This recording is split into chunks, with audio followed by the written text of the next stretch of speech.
Hello, hello, hello. Welcome to the Mrs. Mummy PhD podcast.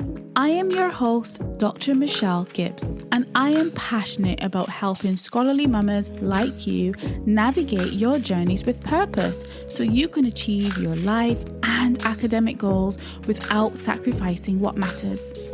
The reality is that scholarly mama life is multidimensional. We're scholars, yes, but we're also mothers, wives, and so much more with whole lives outside of academia. So how do we successfully navigate all this? Well, first, we need the space to embrace this unique blend. Only then can we begin the important work of becoming purposefully whole. And part of my own purposeful work is to create a space for us as scholarly mamas to grow, to reflect, and to become everything that we were meant to be. So, mama, are you in? Fabulous. Let's begin. These are our journeys of becoming.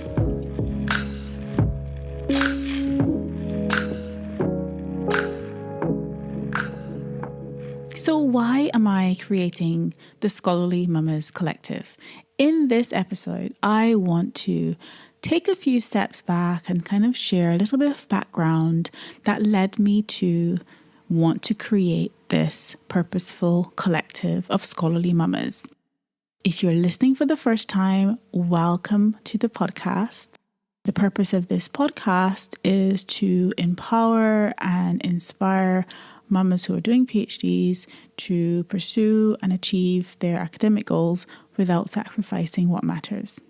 Oh, and before I forget, just in case you have not had a chance to leave us a review as yet, I'd love if you can take 1 to 2 minutes, it shouldn't take very long, to just leave us a 5-star review on Apple Podcasts, Spotify, or wherever you usually listen to your podcasts. I would really appreciate that. It helps to promote the show. It helps for the show to reach other people, other mamas doing PhDs, so that they too can be inspired and encouraged along on their journey. So if you wouldn't mind just leaving a brief review at the end of this episode, I would really, really appreciate that.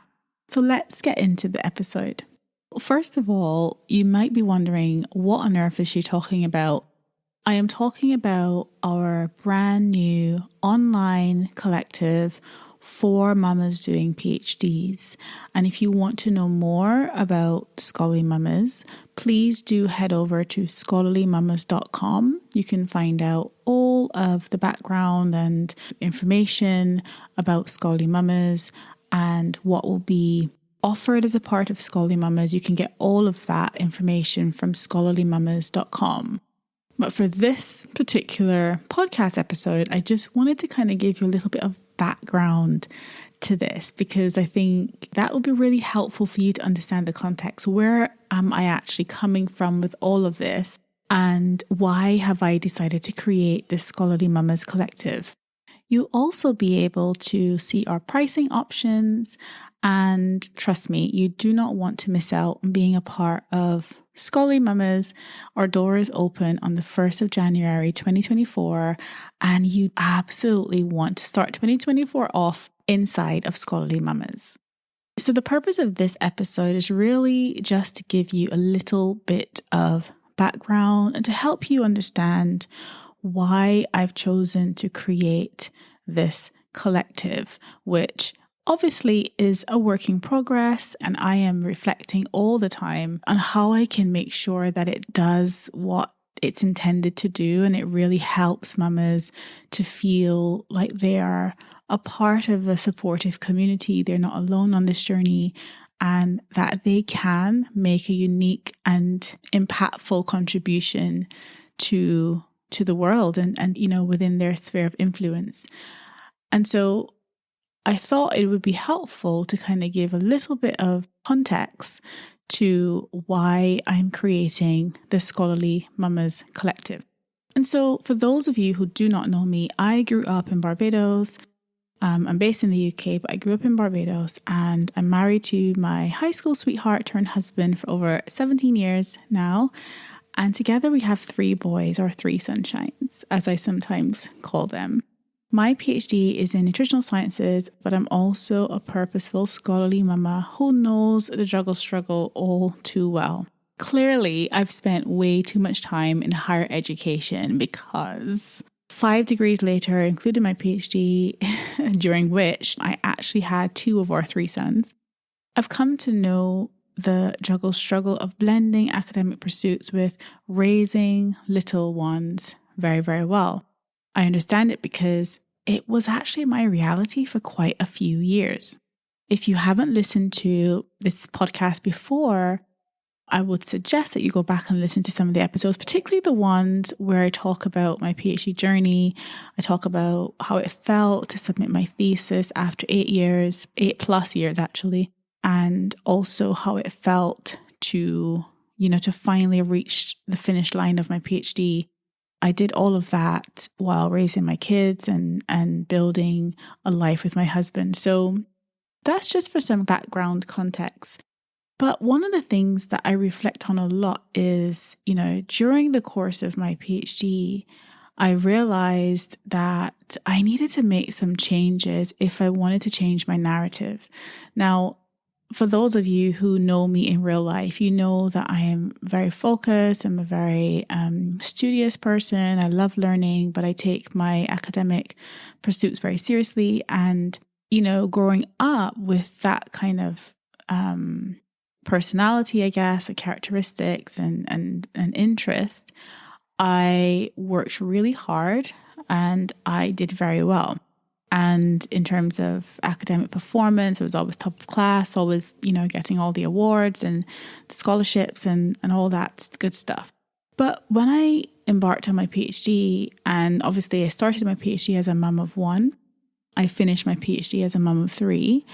But when I started my PhD, I kind of realized that the old definition of success that I had was no longer suitable, appropriate, serving me, whatever you want to call it. It just didn't apply anymore. And I had to really reevaluate what mattered to me, what I considered to be success for myself.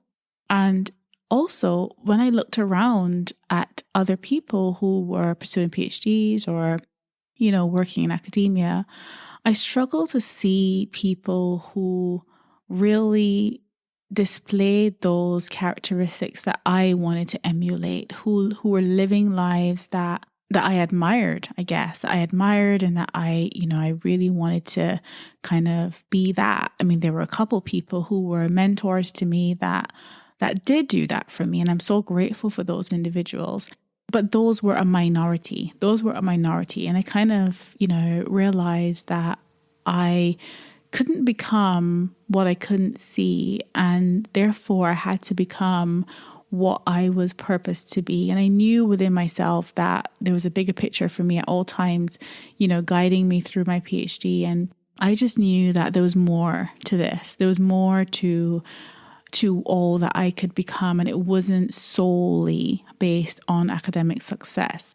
And so as the pandemic ensued, I was forced to take an interruption from my PhD journey for a bit. And I began to reflect on how I could embark on my purposeful work, as I refer to it. And this was something that was placed on my heart many, many years before. And I just never had the courage to actually act upon it. But once I was thrusted into homeschooling our boys, which I was totally unprepared for, while pregnant in the middle of a worldwide pandemic, this made me realize that the only time I had was now.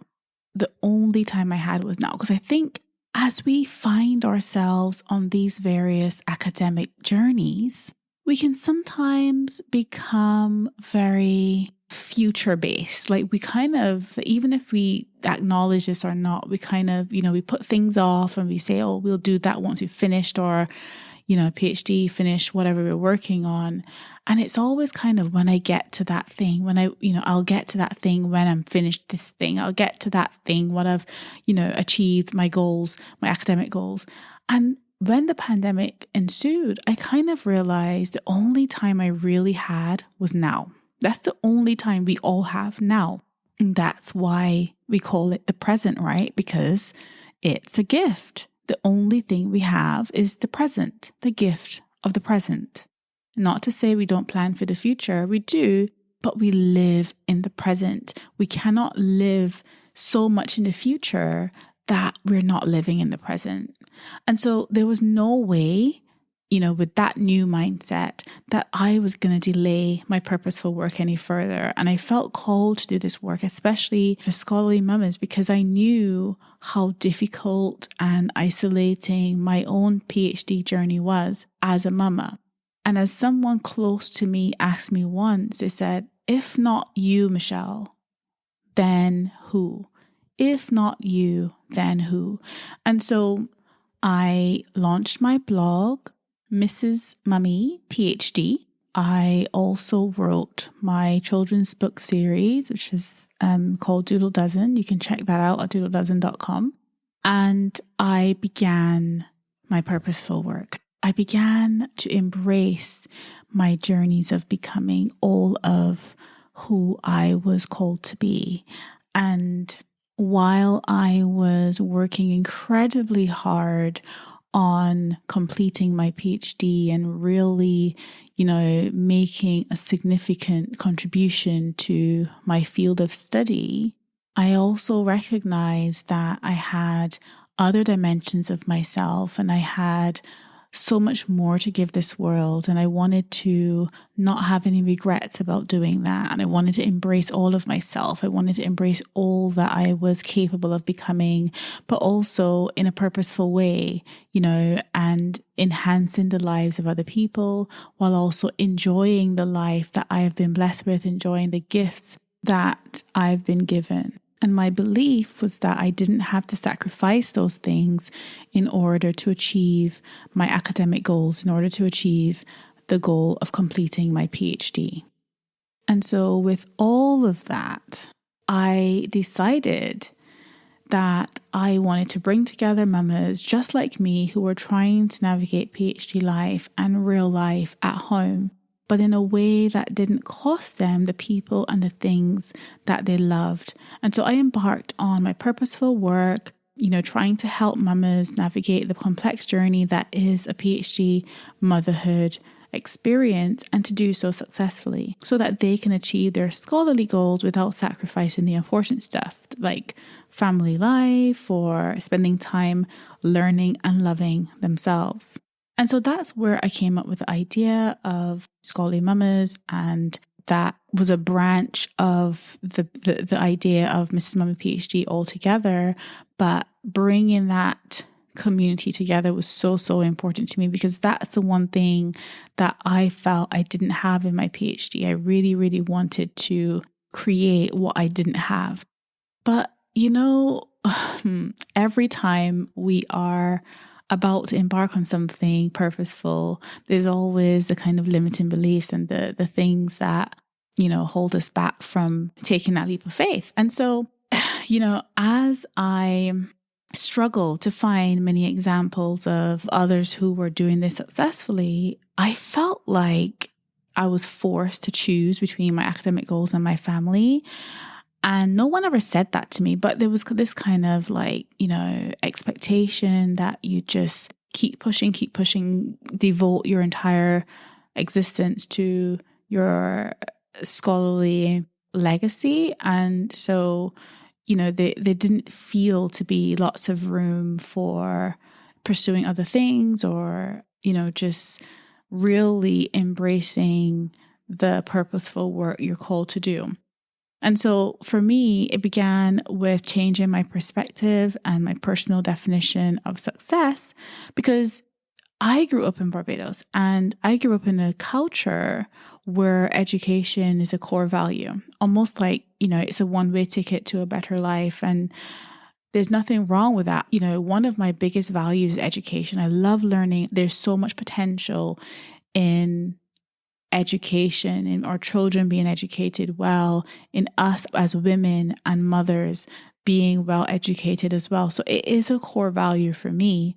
But the challenge comes in when the obsession with its pursuit takes over, when that overshadows the things and the people that we love and we care about. And so we spend less and less time and energy on those things. Or if we do so with so much guilt. And I think that that's where it really becomes problematic in scholarly motherhood, where we are no longer able to enjoy the things, the people we love and care about, and the things that matter to us, because we are obsessed with keeping up with unrealistic expectations, unrealistic goals, which in reality are just a small part of a much larger and more complex journey of scholarly motherhood. And so I just wanted to circle back to my early years, recognizing that early scholarly potential within myself and that desire to, constantly learn, constantly excel. It all started to make sense to me. Coupled with being bright, as I said earlier, it was like a no-brainer, right? You excel at it and you keep moving forward in that vein. But by the time you find yourself at PhD level, that often coincides with starting a family for those who choose to start a family. And then you're faced with this choice. So starting my PhD already as a mum of one, then becoming a mum of two, and later becoming a mum of three, I knew that I was not prepared to compromise on the family life that I loved and, just being present for my kids and for myself. And so I decided to go about it the purposeful way, which admittedly it took me longer, but it was so worth it, because now that I'm finished my PhD, I am not saying, oh, now I can get back to my kids or get back to my life or get back to my family. Because all throughout my PhD, they were a priority to me. They were part of my, non-negotiables. And of course, things like looking after myself and doing things that make me happy. But my family was a huge part of that. And so those were part of the many sacrifices that I wasn't willing to make. I absolutely enjoyed pursuing my PhD and contributing to knowledge in my field, but I didn't want to do that at the expense of the people and the things that mattered to me. And for me, my family was a huge part of that. Because here's the thing, as a mama, all those years that you are pursuing your PhD, your kids are growing up. Your loved ones are getting older. You yourself are getting older, right? Life is happening all around you. And can you really afford to put life on hold for all those years? Maybe some people can, but that was not my desire. So I chose the purposeful route. While I did my PhD part-time, without working on the weekends, without giving up family time, and knowing that my why was always top of mind. That was how I went about my PhD. And I got very, very clear on what I needed to do to make this work, and became very strategic about how I went about it. And now I can look back without regrets. I can look back and I know that I did it my way. And it's so funny, because I was having a conversation with someone recently who is very dear to me and had a front row seat to my PhD journey. And that person said to me, Michelle, you really did find a good balance and you should be incredibly proud of yourself. And for me, it's not so much about balance, because I think I've kind of shifted my personal conceptualization of what that means. But for me, knowing that they acknowledged and recognized the value of my purposeful blend, the value of how I went about my PhD journey as a mama, it really meant so much to me, because finally it felt like people got it. Like they got why I did it the way I did, why I made the sacrifices that I did. And for me, that meant everything to hear that. And this is not about external validation, because I'm very confident and I'm very proud of the way that I went about my journey.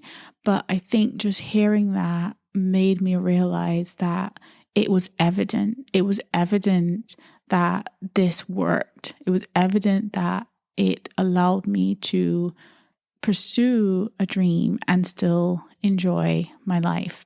So I guess I just wanted to share that bit of background and to let you guys know that this is the purpose of the Scholarly Mamas Collective. The Scholarly Mamas Collective is being created because I want to create that safe space for mamas who are also doing PhDs to feel like they belong somewhere, to feel like they're not alone on this journey, to feel like, there's a space where they are not the exception, but the rule.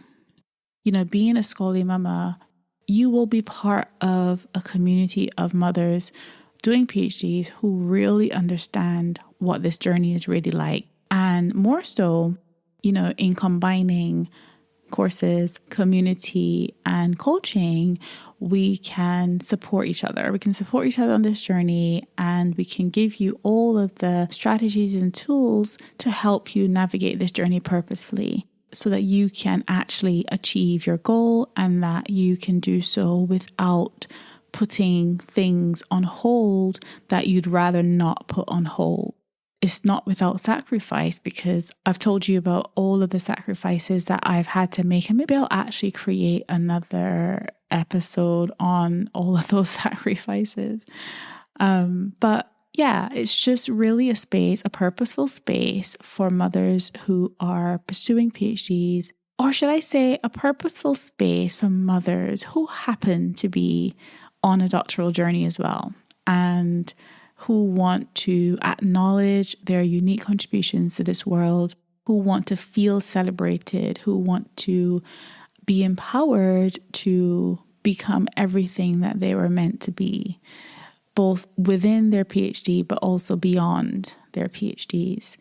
And so, I look forward to welcoming you inside of Scholarly Mamas. Our doors will open on the 1st of January. And you're welcome to become a part of something absolutely amazing. What I would say is it's definitely worth jumping on the wait list so that you can stay inside of the loop, and also so that you can get a little bit more background, I guess, to why this is coming about, who it's for, and all of the details when our doors open. So that's it for this episode. I really look forward to seeing you inside of Scholarly Mamas. And until next time, Mama, as always, I'm sending you lots of love and lots of gratitude. Take care. Bye-bye. Thank you so much for tuning in to the Mrs. Mummy PhD podcast. I hope you've enjoyed this episode. And if you did, and you want in on this movement, why not head over to mrsmummyphd.com. You can join the waitlist for our exclusive community of smart, purposeful, scholarly mamas. We'd love to see you on the inside. Remember, Mama, these are our journeys of becoming.